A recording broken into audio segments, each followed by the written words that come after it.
Three, two, one. Thank everybody for tuning in. It's always a pleasure. It's always a plus talking about the Cowboys. I do know that I'm a little late, behind on the sauce, behind on the news, behind on everything. But that comes in life, right? Comes with opportunities to be able to do things for your family. But looking back at the game collectively, this is the thing. Uh, we do have, and I do see a lot of reservation that collective Cowboys fans may have, and rightfully so. Looking back, going all the way back for 20 years ago, this team always had like a consistent level of winning, and we have yet to do that. So, regardless of who think that Tony Romo could, or Drew Bledsoe, or Tony Banks, or any quarterback that we had, if Vinny Testaverde, just naming out all the quarterbacks of the old, right? We still, and people still have their reservations on Dak Prescott, which is what it is. But looking at his gameplay all together, they did score on it. I think it was the second drive or third drive, something like that. And if you can just show that this offense, I'm predicting that this offense, this first team offense, is still going to put up 25 to maybe 30 points a game. That's what it looks like. It could be more if you add Ezekiel Elliott back there. So we're going to be really tuned in to this dress rehearsal game. I think that will bring up everything. I think that will show the nation what this Cowboys is all about. And I really think that they can do that. But if you look at it from this aspect or this angle or this view, that we still have reservations on the offensive line depths. Those guys just falling out of the whims here. Backup quarterback didn't look that poised, didn't look that sharp. One could argue and say, well, the offensive line wasn't there. So I don't know for sure. Defensive tackle issues, maybe. I don't know for sure. I would have to really see how this team gonna look like during dress rehearsal. But one thing that it is a glaring need for us will be the safety help. I think that Xavier Woods out for 2 to 4 weeks going to trickle down to players that have less experience out there. And we do know that this is a young man's game, but also you have to be wise. You have to be knowledgeable of where to be at on the field. Now, we do know that Earl Thomas situation, maybe he's going to be on his team, maybe not. So I'm with the belief, yes, go out there and get maybe another veteran. Maybe you can use him as a camp body, because we're very thin at secondary as it relates to the secondary out there. Let me pull up my the chat box. Let me pull up the chat box. I'm gonna see what we have here. Appreciate y'all for tuning in. It's always, like I said, it's always a pleasure talking to you guys, and getting your insights, getting your thoughts out there. Shout out to Nash. He's in the building. Warpath, one of the coolest names. But let me give a shout out to the first person in the mix, the original whale. Oh wow! Shout out to you, man, John and Rocky, third place. John, you were close, man, but no cigar, right? But this is the thing. This team is designed and set up through Ezekiel Elliott, the core, the offensive line too as well. I think that everybody who has reservations on Dak Prescott and what they're expecting him to do, just pump the brakes, because everything operates through the running game and also this offensive line. Now the wide receivers, they're stepping it up. Okay. You guys see my guy, MG13. I think that's what he goes by, MG13. I think that's a cool nickname for him. My pet cat, Michael Gallup. I think that he's picking it up. He's going to be one of those starters. all we have to do is fight against the war of attrition. If we can win that battle, we can see a lot of things going in our favor. And favor is something that we really need. Allen Hurns, he looks okay out there. I think that the rapport, the consistency that they will develop through the years, through this off season, we will see that matriculate. T. Will, he's doing his thing. Remember, T. Will is a superb route runner. He can run the routes. Now, as far as him catching the ball is a different story. But T. Will always was one of those guys that was able to create space when the plays is broken down. And that's how we was able to see that touchdown. Last year, he disappeared off the face of the earth. One can argue that Bryce Butler maybe pushed him too much. I always liked Bryce Butler during his tenure here. But, it is what it is. We're going to have to roll with the punches that we got now. Lance Lenoir, I cannot leave him out, Savage Time. Shout out and salute to you, man. Lance Lenoir is doing his thing. To me, if I go over this roster right now, if I just pull everything back, we do know that T. Will is going to start, Allen Hurns, and then you'll rotate, believe it or not, Lance Lenoir and Michael Gallup. It'll be just those three there. And now, I do know that a lot of people are going to say, what about Cole Beasley? When he gets out there, they're going to put him into the mix. And the team still look good without Tavon Austin out there. So it looks like everything forming together. Oh, and Jalen Smith-Jeffrey. He's flying faster out to the ball. I'm telling you guys, we got a diamond. We got a diamond out of that number 54. All the fours are doing good. 54 is doing good. 94 looks sharp. 74 looking good. All those numbers that's ended in 4 is looking pretty good right now. Even 24. 24. Y'all know who I'm talking about. Man, that Cheeto Bear Woozier, when he caught that interception, I said, okay. Played the position pretty good. He took the underneath. And when you're playing the underneath route, he knew he had to help over the top help or safety help to come off the edges. And that's how Chris Richard wants you to play. You want to give him a little bump action and then have the what they call it is the trail technique. But he was able to catch the ball. And I like number 44. All those 4s ended in 4s like it's your year. I think Darius Jackson, father, have maybe they got to have the same daddies. Darius Jackson and Ezekiel Elliott got to have the same daddies. Somehow, some way, man. They look alike. They run similar techniques. I think that of course Ezekiel Elliott is just a little bit more polished. But when Darius Jackson plants his feet and he gets upfield, that's all I want out of my backup running back. And I like number 45, of course. I think that he can bring in. I like the fact that he finishes off his runs. He lowers his shoulder, fight for the extra yards, and able to catch out of the backfield. That's everything you want, right? But if Darius Jackson can stay healthy, and you sprinkle in Darius Jackson, number 45, and also Ezekiel Elliott, what he's going to do, because he's going to get the majority of the carries, we looking like we forming something, man. Shout out to Kevin Martin. Thank you for tuning in. Ari Temkin, my brother from another mother, no other. Don't look like Danny Glover. Keep on getting it going, man. Ari Temkin, he said, go get Earl Thomas. Go follow his page, guys. Showtime. It's showtime. But this is the thing, guys. This is the thing. If we can formulate this offense to get anywhere from 25 to 30 points a game, we're winning. We are winning.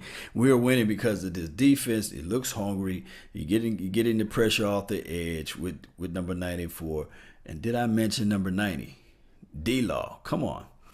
All we need help now is you can figure out a way to get some more help into the interior of that defense. I think that Joe Thomas, I think that Jalen Smith and the other guy, they playing pretty good as it relates to the linebacking core. I'm not worried about them. I'm not worried about our corners. It's just that the safety, we're going to have some help on that. Carlos Warrior says Darius Jackson or Bo. It's a hard decision. But I really think that you might can get away with Bo being on the practice squad.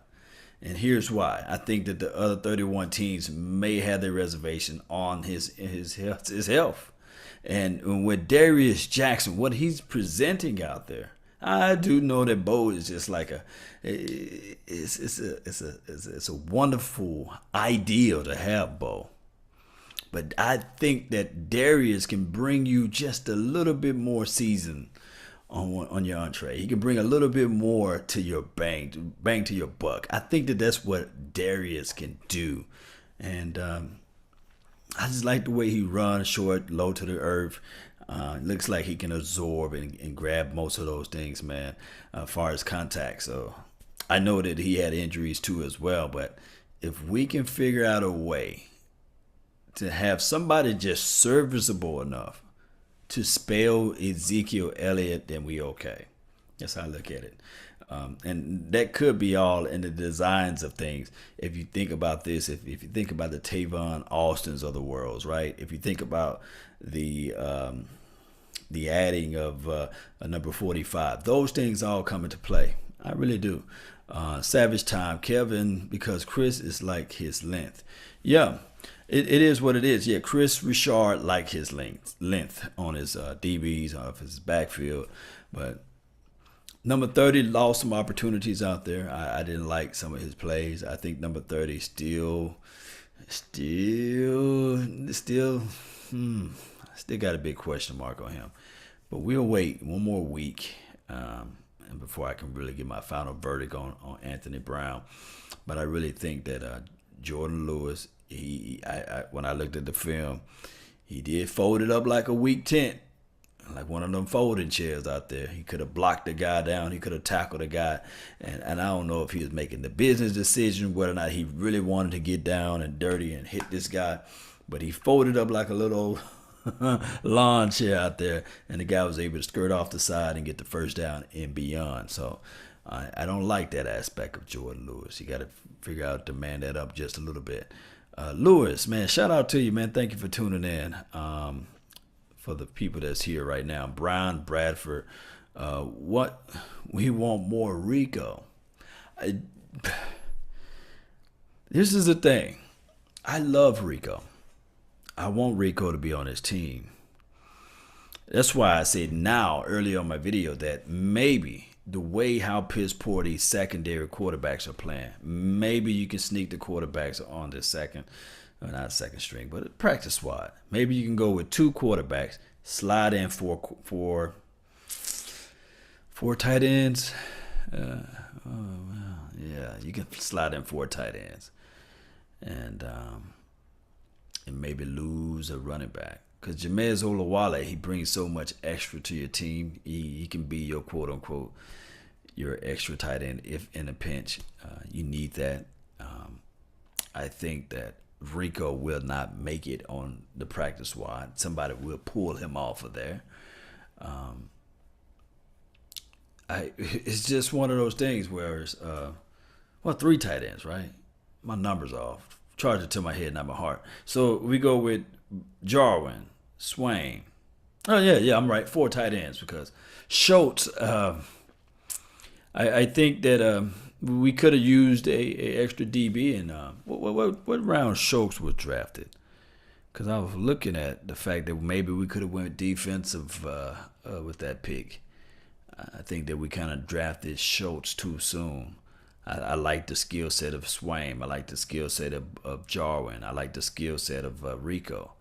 I think Schultz is maybe a down the line guy, but hell, I'm about winning now.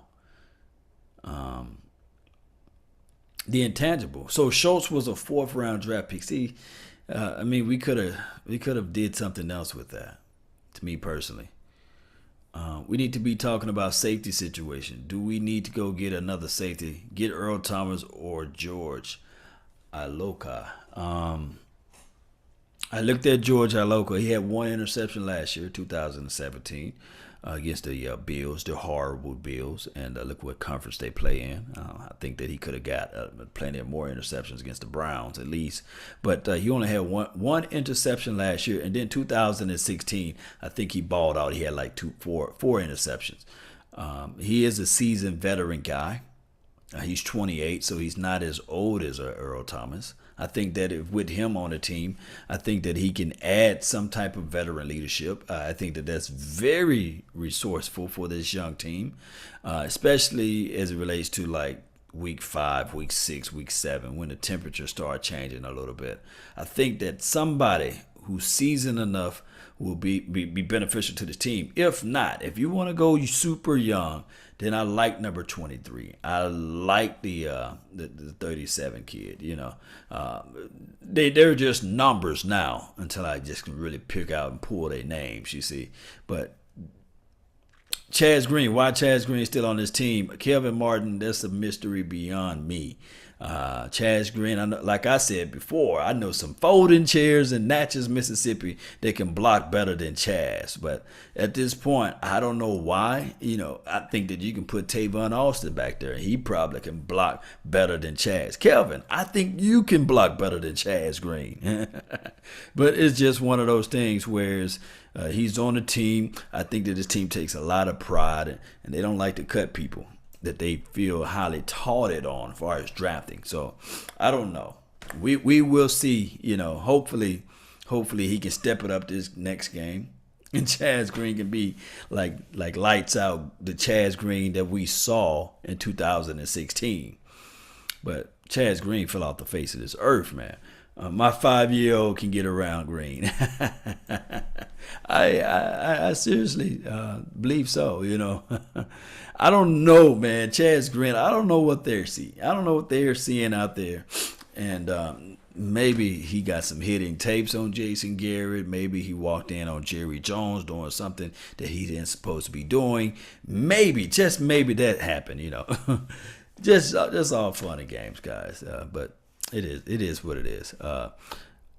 Stevie Mac 23. Yeah, Eric K. No one talks about that at all. He was running the wrong routes without the Camp 2. Who was running the wrong routes? I'm catching this conversation on the back end. Who was running the wrong routes? Thoughts on Jalen? Ready for a breakout year? Josh Skinner, I really think that this guy will have a breakout year. I'm telling you. The way he flew out to the ball, captured the edge. The thing is with your mic, you want the mic to be able to cover the edge. Anything that's happening out there to the edge, you want to see number 54.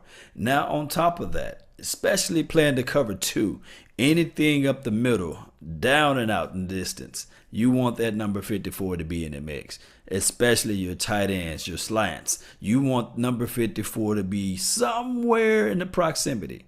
That's why it's always wonderful when you have that good defensive front 4, the good guys is the interior. Whereas your guy, if your linebacker can fly around, especially at Mike, and be free and run it and get those assignments, it looks pretty good. And another thing, what I saw with this defense, I saw everybody, even with the second and third team, I saw them flying out to the ball against the run. I like that group tackle. Coach Rod, during training camp, I always like to show like the safari, the animal, the lion, the beast, the bear, the lion chasing the gazelle when everybody is prowling and flying out, the explosiveness of the way the animal attacked. It was a documentary, and I wish I could find that documentary, when he was coaching for the Chicago Bears, and the way he was using this safari tape of how the animals attack, that they all gang tackle the opposition. That's what I'm looking at. When I'm looking out there and I'm looking at, and although we have yet to win a preseason game, remind you guys that this is preseason. But I'm looking at the way they fly out to the ball, the way they attack. Normally the first and second team. The third and fourth team, they garbage, man. they keep losing the game for us. We get the win if we was just like from first to second quarter, but it is what it is. But the way that this team is flying out to the ball, aggressive, we have more takeaways this preseason than I counted back in, I would say, the last 5 years almost. And I can hope, we all can hope, that we can get more takeaways during the regular season. And shout out to Eli Manning because we play him week 2. I think that we can get a lot of interceptions that game, But Peyton Ratliff, this is not true. Dez still want $8 million or something like that in dead money over the salary cap, or he costs them dead money in salary cap. I don't know. Maybe you guys were talking about Dez Bryant. I just hope he just go ahead and sign with a team, so that we can get most of the people who's just diehard Dez fans and who love Dez Bryant more than the Cowboys, so that they can just move on, and so they can see and elevate themselves over to, or push and motivate the team that he signs for. Motivate, whatever. I hope that can happen sometime soon, but I think Dez talked too much, and that's the reason why he's not signed right now. Our secondary, our second and third string. Hold on. Chris Long, let me see what I can read. My contacts are getting dry. Our second and third string is trash. Hey, man, it is what it is, man. They do look poor out there. Piss porous performance. Just whiffing out on some of the tackles. And it looked like they just not been used to playing together, leaving some assignments open. But when they do tackle, I do like the way they wrap up and get people down. So, I mean, we'll see. But I really still, deep down in my heart, think that this team can still average anywhere from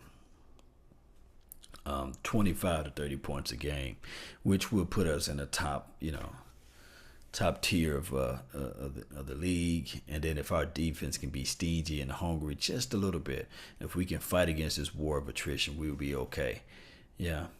Who else we got? Quest Cowboys 6. What's going on, man? I'm tired of losing players because he can't get his ass under the salary cap. Yeah, but it is what it is. What do you think about the fact of starting defense have yet to be scored on? Peyton Ratliff. Yeah, it's a good question. What do I think about the starter defense have yet to get scored on? I think that means the world. That means the world. And it means the world. I do know that I've been saying, hey, it's preseason. Hey, man, preheat. The apple pie is not ready to be eaten yet, right? So chill out. This is what I'm seeing.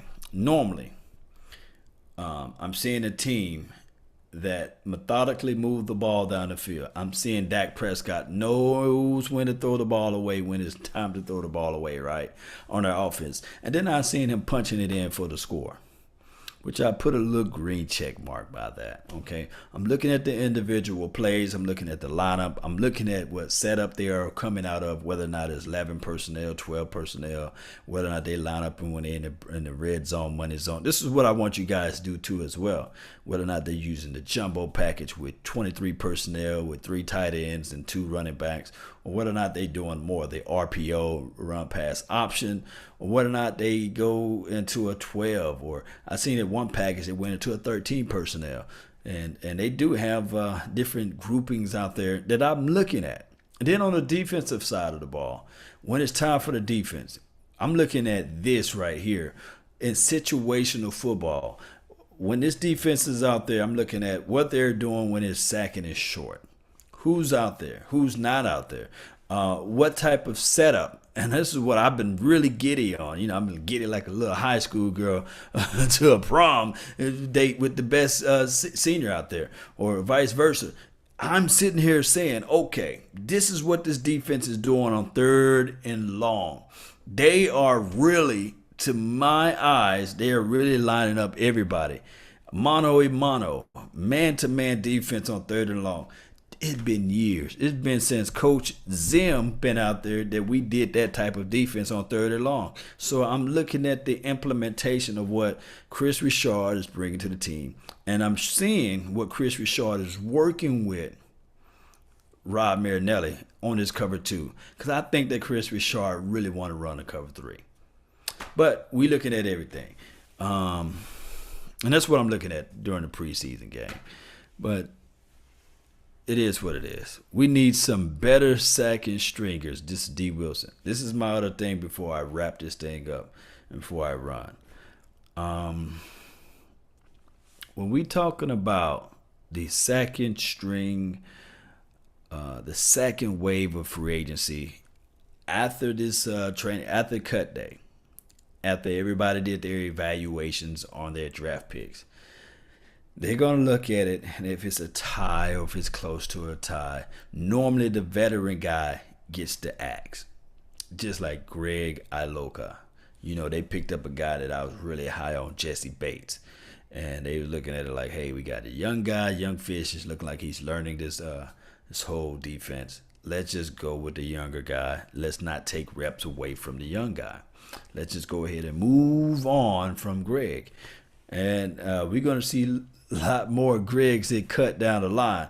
So all I can say is my only preference would be is that when you have the older guy now in camp, now learning and understanding what the philosophy of what Rod is trying to do and what Chris Richard is going to do, it will make him better for week 1.